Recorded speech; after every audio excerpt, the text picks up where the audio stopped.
Bruce Friedman of Adult Site Broker, and welcome to Adult Site Broker Talk, where each week we interview one of the movers and shakers of the adult industry, and we give you a tip on buying and selling websites. This week we'll be speaking with Gibson Allman of Pornstar Metrics.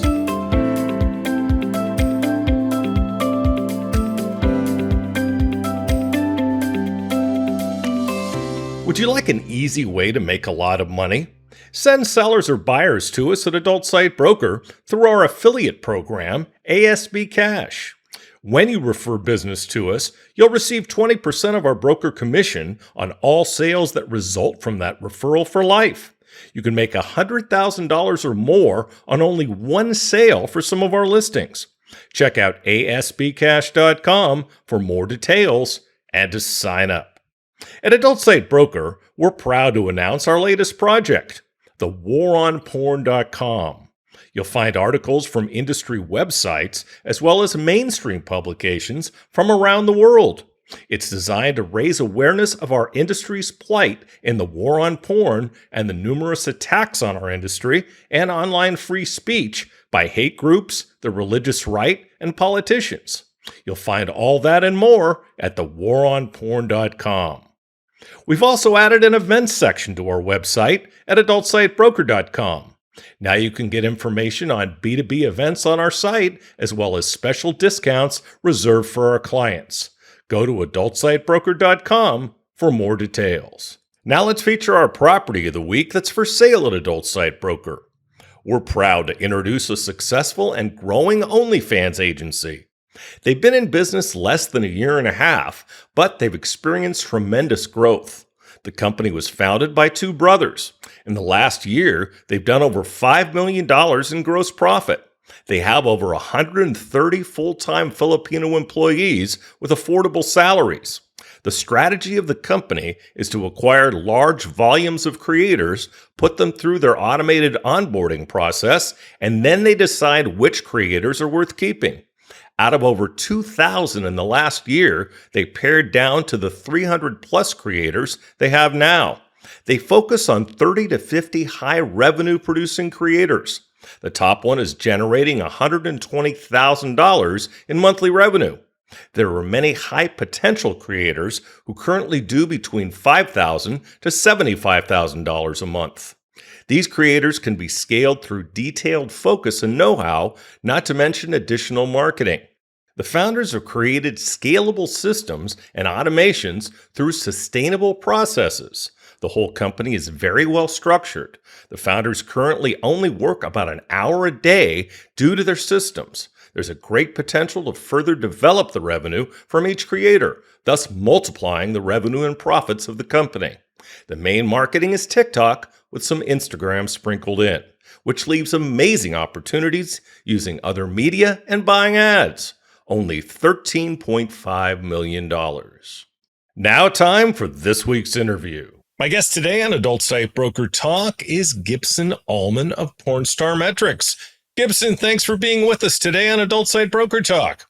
Thanks, Bruce. Appreciate being here. Thanks. It's my pleasure. Now, Gibson is a seasoned expert from the mainstream data analytics tech sector. He founded Pornstar Metrics to explore untapped data monetization potential, that's a mouthful, in the adult entertainment industry. That's even a bigger mouthful. The company's inaugural project, MARaiYA, that's spelled MARaiYA with a small AI in there, get it, is an innovative chatbot designed to deepen connections between fans and content creators.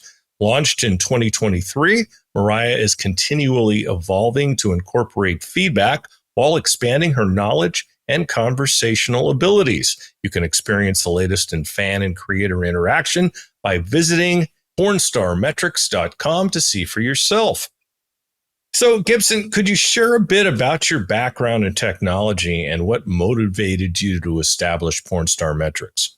Sure, Bruce. Thank you. An excellent introduction. I really appreciate that. And like I said, I really appreciate you reaching out and wanting to talk to me about this. So I've been working in technology for many, many years, decades. And I've always observed that the most interesting and innovative applications of data within industries, not just the adult industry, but mainstream industries, banking, et cetera, tend to be very data intense industries, right? Because the amount of data begs for looking for different applications. It's the recommendation of the product to buy, the outfit to buy next, that sort of thing. Always have known that the adult industry has just grown year over year. And despite the societal shaming of the entire industry, the reality of it is that the hypocritical nature of human nature is that people are actually looking at this all the time. It's a super data intense industry. So from that perspective, it's always been sort of in the back of my mind because obviously I'm a man, I'm an adult, I look at it too, and I like it. So I'm thinking like, this could be interesting to explore. And so anyway, but it really came to a head pretty recently, only because I was looking to try to do something like create a company, do something very interesting and innovative. And the launch of these chatbots that are in the press all the time, I'm not going to promote them. I won't use their name in here unless it just slips out by accident. But it's all these, it's always in the news, and it's this very innovative approach of creating essentially a very intelligent, what's called an agent or chatbot experience, where you can actually ask it questions about almost any subject, and it will engage with you as almost like a human would, and help you write a paper, help you write a thesis or a blog post, or even now generate images, for example. And the image piece of this in the adult industry, has been around for a while, and there's companies that do that. But this is a little bit different. This is about language. This is about text information.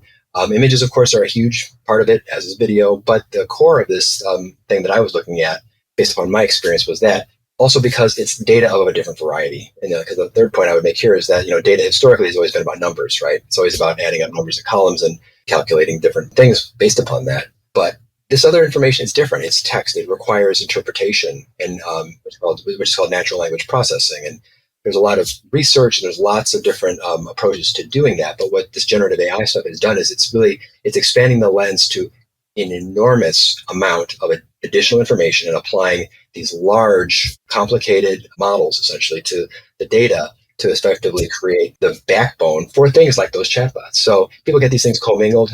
These things are called large language models. They're made by the large social media network that people historically have been a member of. They're made by this independent company that's been in the news recently, and they're constantly evolving, and they're the backbone for all these things. And there's all sorts of good things, and there's bad things associated with these from accuracy and the like. And so anyway, I thought it would be interesting to apply that idea within the adult space because I didn't see it happening. And I'll explain more about why that's not happening, and perhaps as well, and you can infer why it's not happening. But that's sort of the opportunity that I started to identify, and then from there, the case started to get stronger and stronger as I started to focus more in on who actually would be this for. Who is this serving? What is the value, and and the like, and ultimately, what's the purpose of it in terms of economic model? Sure. So, what exactly is MARaiYA, and how does she work? Sure. So that's just like you said, it's a clever name that incorporates the lowercase a and the lowercase I for artificial intelligence. And the idea is to give a human name, to which you're hoping will be a human-like experience. And so the idea behind MARaiYA is that she's going to be an intelligent chat agent, like I just described, but she's going to be specialized, right? So she's not going to be able to write you a paper about, the founding of the United States or anything like that. But what she will be able Nor do to you want her to. nor do you want her to. That would be really boring, right?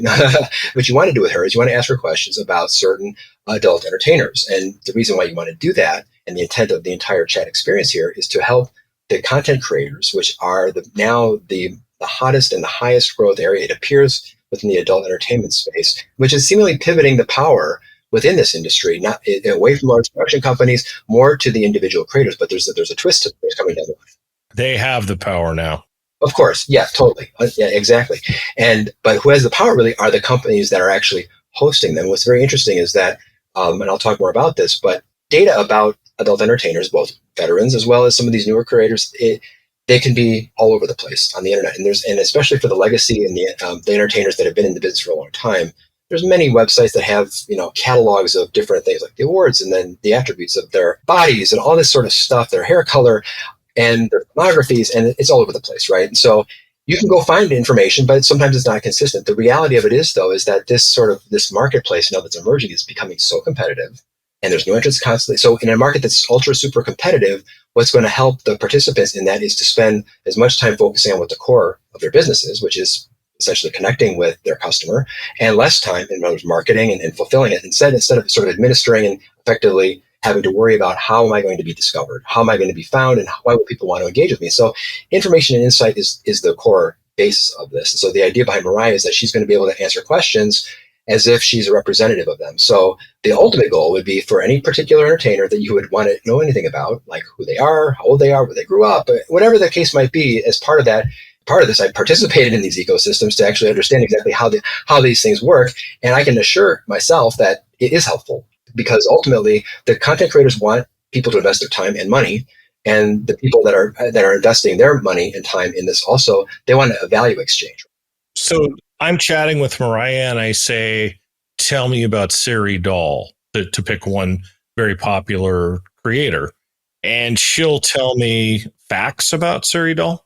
She should, if she has an awareness of her. And the thing is that I would describe MARaiYA today as sort of it's not a minimum viable product or MVP, but I'd say it's like around a 1.0 version, and it has a limited amount of information, and it's basically laying down the structure for a much broader experience that would be able to engage in much more conversational capabilities. But that would be the ultimate objective, to learn more about these individuals. Like, how old are they? When were they born? What are their interests and the like? Okay, so is she going to give me links on where to find Siri, things like that? Well, that's very interesting, right? That's something to be determined. It's possible. Today, there are links that are part of the memory and part of the answers for certain questions around examples, right? Show me an example of picture or a video.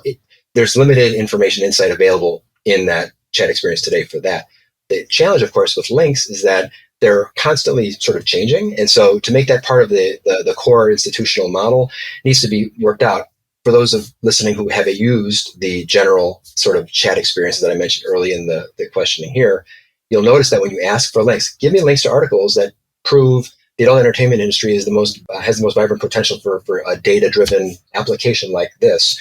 It may tell you about that, why that makes sense, but it's not going to give you the links. It's going to say that, you need to go find those yourself. So to your point, the reason you're asking is because that's what ultimately everyone wants. So that's always the conundrum, I think, in the adult entertainment space, is that the customer can be very transactional, in and out, no pun intended. And so therefore the question is just how much effort do you want to put into that experience? And then when do you want to actually jump off of it and actually start to consume the content of that creator, whether it's through a fan site or whether it's through a direct site from one of these websites that hosts the videos, for example. That's all to be worked out. But ultimately, it would be nice if that were to happen. But it's also a function, I think, of the economic model that gets worked out, too, in terms of who participates. Because the data that MARaiYA is aware of is only as good as the data that she can access in the public internet, just like any chat experience. So if somebody's very prominent on the internet, that's going to be in there, right? Should be, for sure. Okay. I should have gone in there and tried it first, definitely. That's my bad. What was the inspiration behind developing MARaiYA? How did you decide what to create? The inspiration was these general chat experiences that arose. And the thought being that if you've ever gone into these experiences and you ask them questions about the adult industry, you get warnings, right? Because the challenge that these large organizations have that are publicly traded companies and the like is that they have terms of service and standards of operation which preclude them from representing what they would term objectionable content, right? And so they have limited insight about these individuals, but they sometimes will have factual information. Again, a nuance that not a lot of people would care about that maybe work in the adult entertainment industry, but it really is important, right? So there are certain facts and attributes about someone that has no sexual nature whatsoever, but that are just facts, right? Like Bruce is a certain height and he's a certain weight and he lives in a certain country and he does a certain job and he's done these sorts of things, right? That has nothing to do with necessarily the actions and whether or not it's objectionable. You know what I'm saying? It's more that the context of that becomes objectionable. And so separating those things out is something that they kind of do, but they're never going to fully do. And so the inspiration to create MARaiYA was to figure out how can you basically create a tailored experience, which ultimately what the name of the chatbot is, what the interface looks like, what that entire experience from the user's perspective looks like is important. But ultimately what's really important is the data. The data is the foundation of this. And so what inspired me to do it here in this particular instance is the fact that there is a lot of data about the industry and entertainers, but there's no central location for everything. I can't go into a single place and find out when was someone born, what their filmography is, ask them about what performers they perform most with, which ones they enjoyed most, what are their hobbies, what are their favorite films or scenes that they've been in, who's their favorite actor, what's the latest news about that individual, right? You can find that for sure, but honestly, the consumer has no time, right? And that it's only getting more intense. So the idea is that if there's a more convenient way of surfacing this information, that would be the idea. So I just put in while I'm talking to you, Vicky Vett, who's a very popular porn actress and someone who's a good friend of mine. And she's been a guest on Adult Site Broker Talk. And MARaiYA said Vicky Vet is from Norway. She has blue eyes, blonde hair, is 58 years old, and is 5'6" tall. Next, you might try asking about other details, such as who has appeared in the most titles with Vicky Vet, or are Vicky Vet's boobs natural or enhanced? Exactly right. So the idea behind that answer sort of reflects what I was saying in terms of the fact it's trying to mix some of the factual nature with some of the contextual information about the actor. And so as you delve into that experience, the idea is that you'd be able to learn as much about this individual as you want, or that you're able to then go use that. So effectively connect that into that relationship to establish it. Because ultimately for Vicky Vet, I don't know if she's on OnlyFans or any of those other sites. I'm sure she is. But if she is, she constantly wants to attract subscribers. That she wants them to pay money. She wants them to pay for the content, etc. And she may be very successful. But over time, there's got to be massive attrition, right? So I don't, there's no studies of this. But for example, like in the general industry of retail, for example, customer loyalty is elusive, right? So customers are constantly churning and switching preferences. The same as it can be true largely probably in the adult consumption of adult content, right? So the idea is that to help her attract and retain those individuals by allowing them to have a relationship with her. So ultimately, for example, there could be a version of MARaiYA that is like a Vicky Vet, a virtual Vicky Vet that says, hey, what do you want to know about me, right? Not only do you want to see like pictures of my boobs or whatever, you want to understand maybe more about me because ultimately you want to chat with me. You want to do the sexting with me or whatever the heck that is that you're doing. Are you planning on something like that? Well, no, I don't think that would not be something that I would be doing necessarily now because that kind of extends into the business model of the companies that are actually doing that. I see myself more as focusing on the information and that kind of experience, but it's very early days. And so who knows what ultimately happens. Hey, you never know if you can offer that service as a white label to some of these performers. That's not the current model, but that's definitely something that's conceivable. And frankly, if I don't do it, what's going to happen is that OnlyFans will, because ultimately for them, they want to keep them because there's competition in their space, right? There's constantly new websites coming up to say, hey, be a creator on my platform. My terms are better, et cetera. And so while OnlyFans might have a large market share and a lot of mind share today, that's great. But, in 6 months, a year from now, things could be very different if someone comes along with some sort of better service or whatever the model might be that's more attractive and start luring people away. So it behooves them to invest it. So that's another wrinkle here is where does the investment come from? Yeah, they're pretty well established, although there is some market share for some others. There definitely is. But market share is getting sliced pretty thin because there's new creator platforms all the time. And at a certain point, there's definitely going to be some fallout because just like what happened with the cam site space, only so many can make it. And I think it's almost to the max, although you never know. Things can change. So what trends and challenges in the adult industry does MARaiYA aim to address? The big one is some of the points that I've been talking about already, which is the necessity for these creators to spend the most time on developing their relationships and selling their content and less time marketing themselves, promoting themselves, worrying about being present and active on 5 different fan sites. Because on one hand, maybe the world is shifted and like you said, the power shifted to the creators, which is excellent.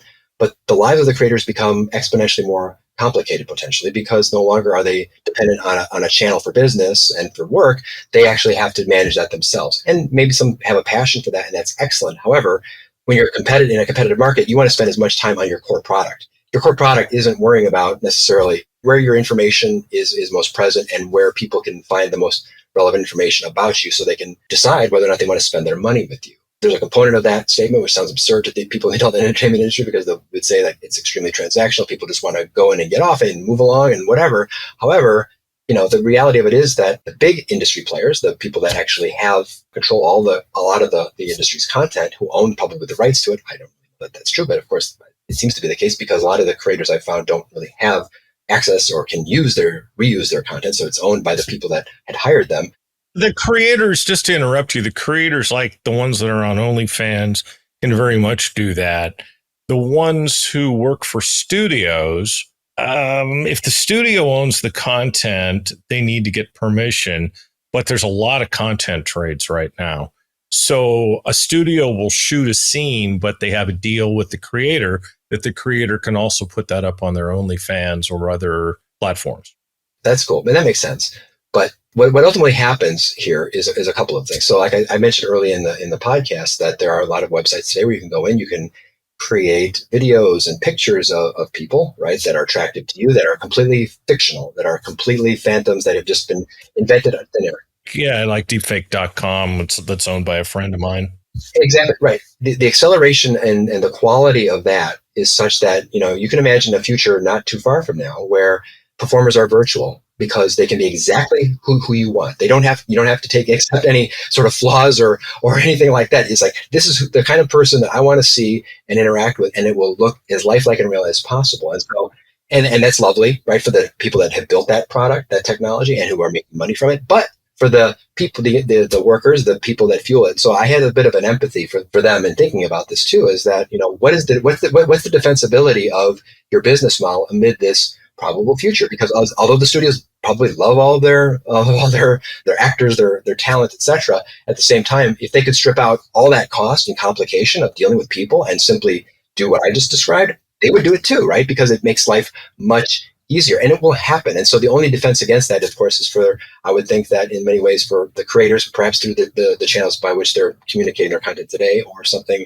hybrid like with something that I'm trying to build here, be able to take a little more control over this so that it's not a commodity, right? If it's a commodity, anybody can, the customer's time and money is available to anybody. But if it's not a commodity, it's not, right? The only way it's not a commodity is if you have a relationship with Vicky Vet and you like her and you want to see her do stuff and you connect to her, anything that helps contribute to that should have value to you, to her, and to the ecosystem of people around her that make that possible. That's sort of the economic model that could be defensible. But honestly, if you don't care, you'd rather have a version of Vicky Vet that's completely fictional in your mind and go somebody else who actually creates it for you. Well, then that completely disintermediates everything that I just said before, and there's no longer a business to be made. So I'm thinking along these lines too, that there's an unmet need to kind of fit this. And is it a long-term solution?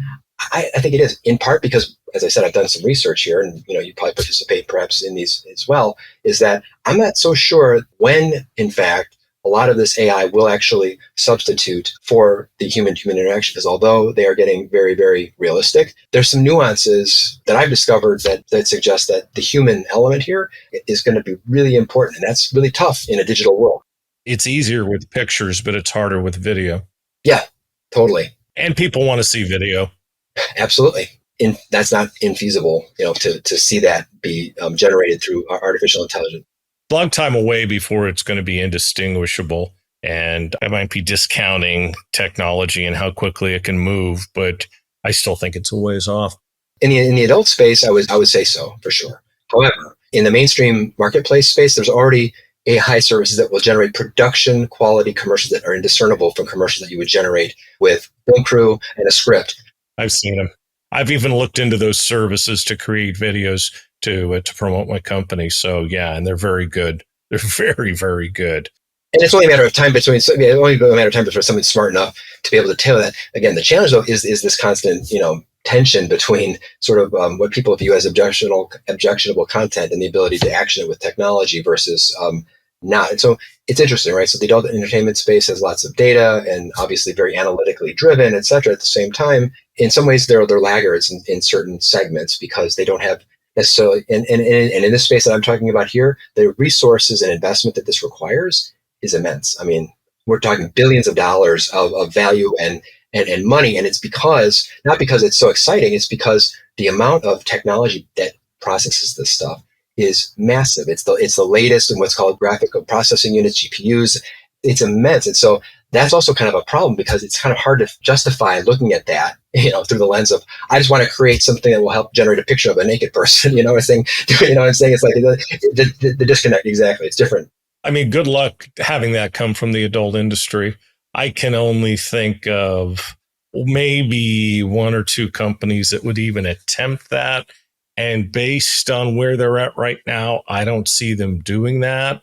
So unless it comes from outside the industry, some multi-billionaire is going to come in and he's going to create virtual porn and take over the industry. I don't see that happening. I just don't see it happening unless Elon Musk wants a new toy outside of Twitter. Yeah, it would require a very unique individual to do that, for sure. No doubt about it. No two ways about it. Walk us through the creation process of MARaiYA, key milestones, and how it functions. Sure, sure. So, like I said before, data is the foundation of any sort of project like this, any sort of product, data product like this. So, the first step was to actually see what was going to be possible based upon the data that could be fed into something like this. And so, the team went through a lot of research to figure out what information can we actually harvest from the public internet about these individuals. And that's the first question. The second question, can it be put into a form that is discernible by some logic that would then be served to someone through a chat interface? And once that hurdle was cleared, and it was with a minimum set of information, like you read the answer to the Vicky Vet question, in large part, that kind of reflects in part a little bit of the data. There's other things that the chatbot can answer about her than what was said there, but that was kind of the essence of it. The idea here too would be to help answer some unique questions, not just facts and figures, but their relationship to other performers, like the ones that they've performed with most, like the interesting things that people sometimes wonder about but cannot easily find an answer to because the data may be there, but there's just no way of extracting it. And so the idea then would be then to figure out how do you actually do this, because you it has to live in a technical database. It has to be in the cloud somewhere. It has to be secured. It has to be connected into the code, which would then represent the chatbot. It has to be represented on a website. So essentially the architecture for the whole thing needs to be sketched out and then prototyped and tested to make sure that this actually can function and that it's still compliant with the terms of service of the cloud providers that are being used to host everything. And so on one hand, it's relatively simple and straightforward because the user experience that you see seems that way. But what's ultimately happening there is that the question that you enter, the statement that you enter into MARaiYA basically passes through a series of gates to get to a point where the logic is processed relative to all of the data that's available, that's being refreshed as often as we can. And then it's sending that information back, and then that answer is being processed, and then it's being returned in a state that reflects the person's question. The challenge is with anything like this is that the tension between hard coding that experience and making it very flexible. Flexible meaning that it's conversational and that it's adaptable based upon what someone enters. And right now, she's very rigid. Like it says, she's a newcomer, and that we're just trying to use language like that. Ultimately, we want her to be able to basically take any input and be able to provide an intelligent answer, even if she doesn't know the answer, and be able to maybe interpret the answer. So if you ask a question about a performer like, what was their favorite color, or where did they grow up, and what school did they go to, or whatever, not that everybody answers that, but if she doesn't know the answer to that, it's nice to be able to give a contextual non-response as opposed to a general non-response. And there's some intelligence that has to be coded into that experience that makes it challenging. But I think that the ultimate challenge is the data and its currency. And so that's why when that chat experience came out a year or so ago, it said that it had only data currently up through, I think, like 2021. It was not reflective of current data. But see, it's getting better, right? So what ultimately occurs is that this becomes more real time. But this just adds resource constraints and other things. So it's basically a constant struggle between perfection and what's going to be usable, right? And so perfection, I know what that looks like, but getting there is really a challenge. Yeah, it's all a process. How does MARaiYA generate revenue, and who are your primary customers? Well, you raised a great point in terms of the business model. So the idea behind Pornstar Metrics is that it's really kind of it's a think tank / consulting company that's looking for monetization opportunities, which means looking for ways of creating something that makes money based upon data that is available to anyone. And MARaiYA is an example of that, with inherent value in being able to do the things that she does today. The question is that who is she doing that for? And then what's the economic model? Who's going to be paying for that? And why would they want to do that? That is still being formulated in this, what I would call this testing phase. But I think that there's a few different flavors. You mentioned one that could be explored, which is sort of creating, and it's very feasible to create, and in some respects easier to create a very fixed scope version of her that focuses on one particular performer and their entire, all the data about them. And then imagine this, let's say you have 50,000 people, or however many there are that are known or that are worth looking at. You would have, immense amount of information about each one of them ultimately compiled into one giant MARaiYA. And there's just different versions of MARaiYA that may be looking at individuals. That would be one model. My other thought here too is that in many respects, the creators themselves have incentive to want to participate and potentially contribute to this because it's being done in the spirit of helping them. It also could potentially be put like the traditional chat experiences that are available now in mainstream technology. General consumers pay a subscription fee to get access to it. And that could definitely be one too. But again, it's got to be a value exchange. And this goes to what you said earlier about, does it have links? Does it have content? Well, at that point, it better, or it might. I just got some links. So Oh, in the chat interface, right? And that's largely just based upon in the design phase selecting opportunities for that, noting that I don't know, there's probably a dozen additional ones that are considered that we may have information for that we just have not put into that yet. But that's definitely something that we can do there. So there are multiple methods of making money. However, I guess a little bit kind of like the current sort of mainstream versions of this that are, billions of dollars. They're also in search of their economic model because it's often talked about in the press that they're not making money yet, but obviously they will because the potential here is immense. look how long it took Amazon to make money. I mean, it took decades. So yeah, they were a bookseller to start out with. What are the key benefits of MARaiYA for both creators and fans? Well, on the creator side, the benefit is to be able to have a mechanism that you can point people to or that people will find that will help them either discover you or learn more about you such that the relationship that you're developing with your quote unquote fans can be stronger, more defensible, and less likely to attrit or basically churn or leave you as a customer. That's really the ultimate benefit to them so that they can focus more on content and not worry about what the promotion needs to be. It's got to be exhausting. And whether you're in this business for 5 minutes or 15 years or whatever, it's got to be exhausting to worry about every dimension of your quote unquote business. And so the idea in part, this is sort of a business development customer relationship generator kind of value proposition to the creator. Now to the consumer, the idea is to discover performers, because on the inverse of what I just said is the opportunity as a content consumer to discover new performers, because obviously there are every day, I don't know what the numbers are, but there's got to be hundreds of new people that enter the fray as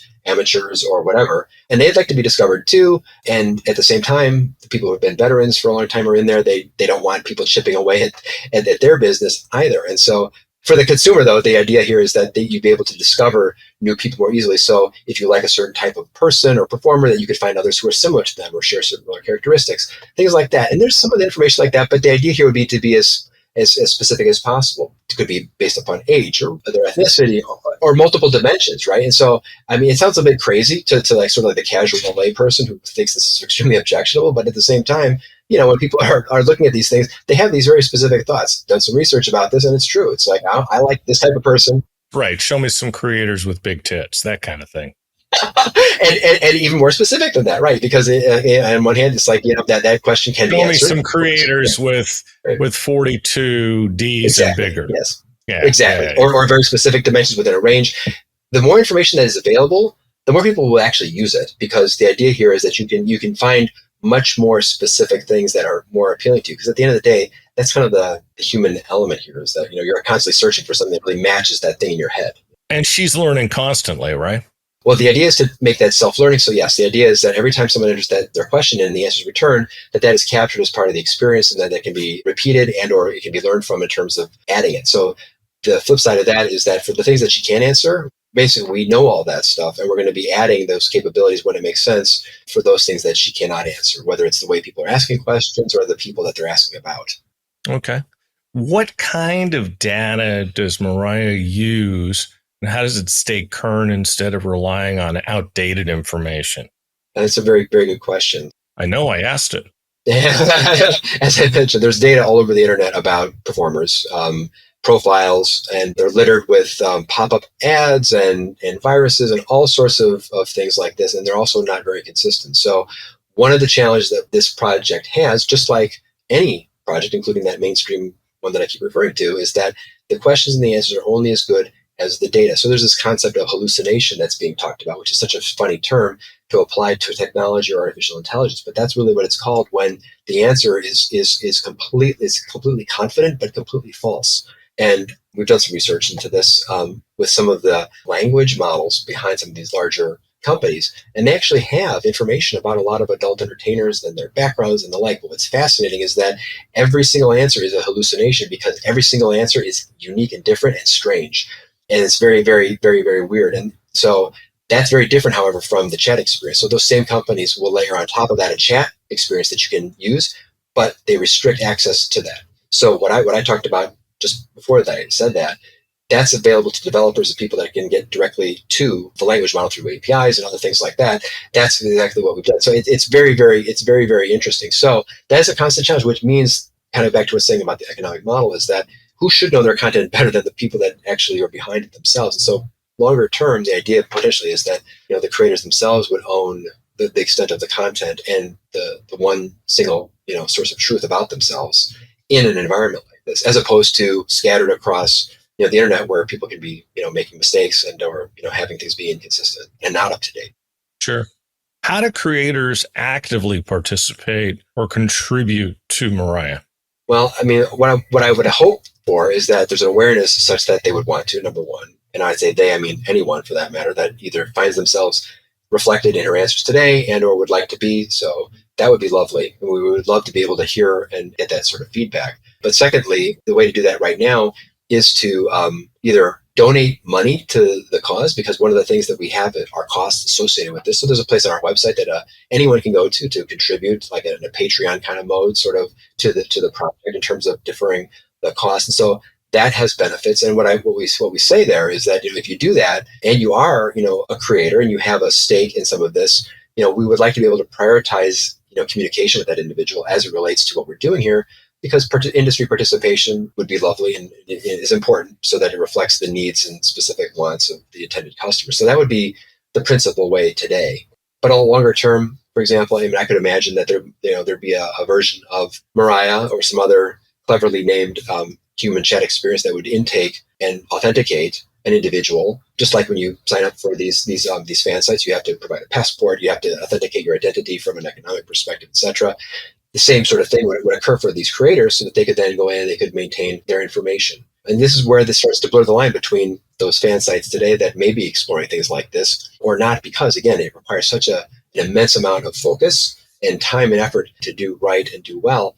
But as if you think about the general chat experience that I've been talking about occasionally in the podcast, the amount of money and attention and value that's inherent in data-driven insight, even in an adult context, can be very powerful. Will it ever be more powerful than the content? Probably not. The content is king, but it's going to be essential. And I think, like I talked about, the creators as a group probably have as much at stake, way more at stake potentially, than do the production companies or the people that really control the industry.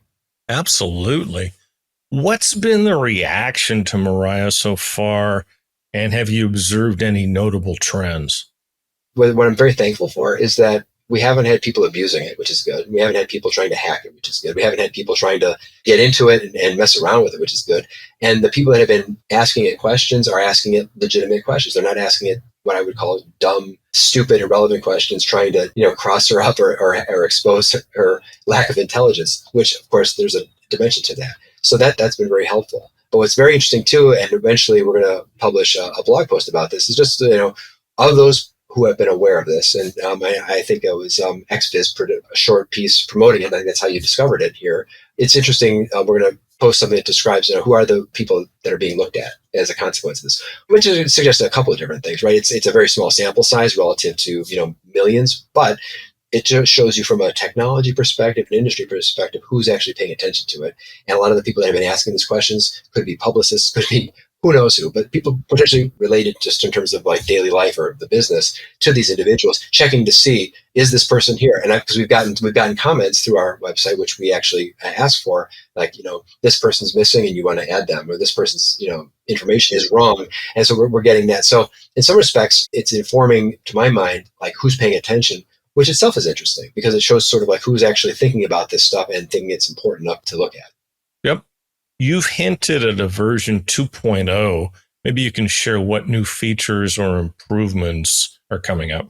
Sure. So that's exciting because we're going to be increasing the amount of data as well as the richness of the answers that are asked and be more specific. So whereas today, where answers tend to be very general, you'll be able to get more specific, more nuanced answers, specific questions. So rather than just a generic backgrounder, you'll get a much more tailored experience based upon not just the data available, but the question that you're asking. So that's kind of one dimension. But we're also going to be adding, and this is going to be interesting. So we're going to actually add the generative AI responses from some of these public large language models that I mentioned are available, but that hallucinate because they don't violate terms of service for anyone because the data is there.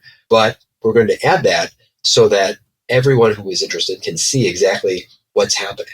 So it's a little bit of it's a thought experiment to a certain degree so that you can come in and you can see, here's the factual information. and here's what this thing is deriving. And look at the distinction there. It's very interesting, right? So in some respects, it's making the case for paying attention to this, because what happens over time is that hallucinated, very poorly answered question could propagate and actually become fact somewhere else, right? Well, I mean, come on, Gibson, if it's on the internet, it's got to be true, right? Well, that's the thing, is that the beauty of adult entertainment is that the content is all over the internet, and that's excellent, right? So you go to Twitter and someone has like 1 million followers and there's 20 trillion pictures and videos, and it's like, what a great promotional mechanism. On the other hand, that's just open season for something to come in and interpret it a certain way, interpret incorrectly. And honestly, I mean, the creators, they want people to appreciate them and give them the money, not somebody else who potentially had created something once or 20 times and licensed and owns the license to it. And I go, well, you want people to come to you. Well, the only way to do that really is to take control of information about yourself to the extent you can. And you can't control everything. You can't control everything that's on Google or everything else, but you can control potentially something like MARaiYA in terms of what she knows and understands about you, if that service is open to this idea of representing you as an individual from a data perspective. That is publicly available, right? Because the data is out there. It's for everyone to use or know about. Are there certain sites, I've noticed free ones, I've noticed X videos, are there certain sites that you're scraping? We don't scrape sites, but there are certain sites that MARaiYA is certainly looking at. And it's basically looking for any sort of adult content site or site that has information about the creators themselves. And so there's dozens of these websites. And so just like the big public companies, the idea is to be able to look at them. I wouldn't use the word scrape because that's really not what's being done. However, it is looking at the site as if it's a consumer. So I have an army of 1 million people that work for me, which I don't.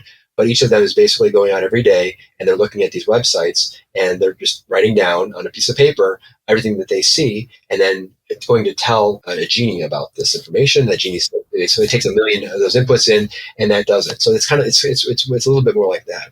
Okay. For creators or veteran performers tuning in, what advice would you offer them to best use the evolving digital landscape? So advice is, a dime a dozen. I'm sure that everyone has an opinion.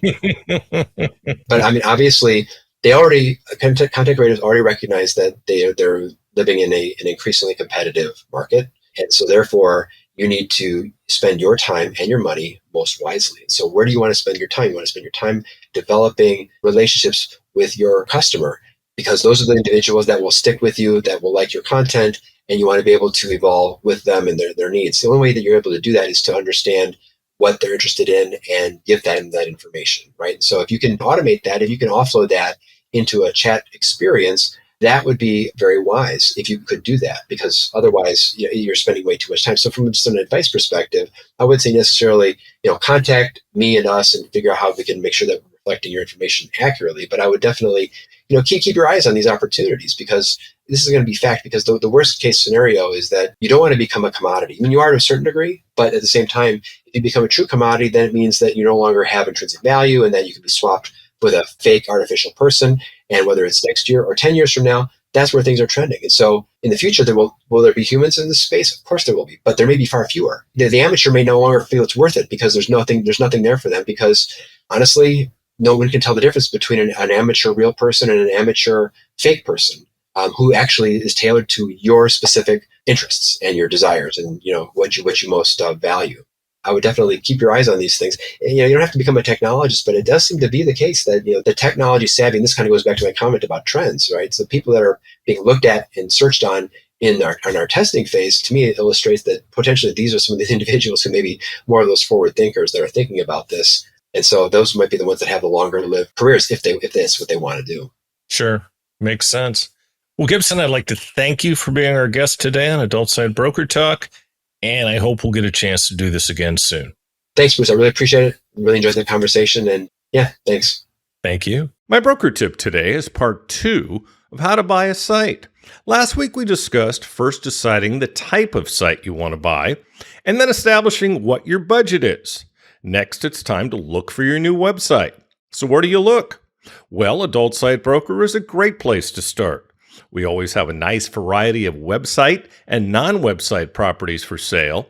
But if there's a particular type of site you want, we can also act as your buyer's broker to help you find just the right site.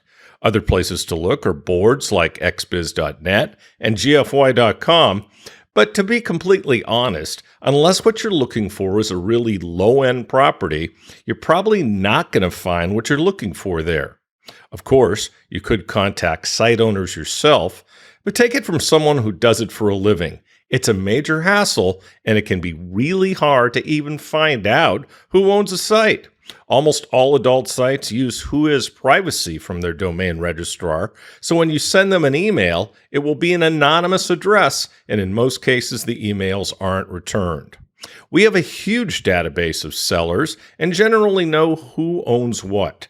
And if it's a website of note, if we don't know who owns it, we can usually find out.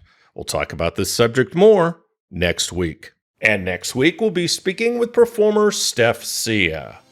And that's it for this week's Adult Site Broker Talk. I'd once again like to thank my guest, Gibson Allman of Pornstar Metrics. Talk to you again next week on Adult Site Broker Talk.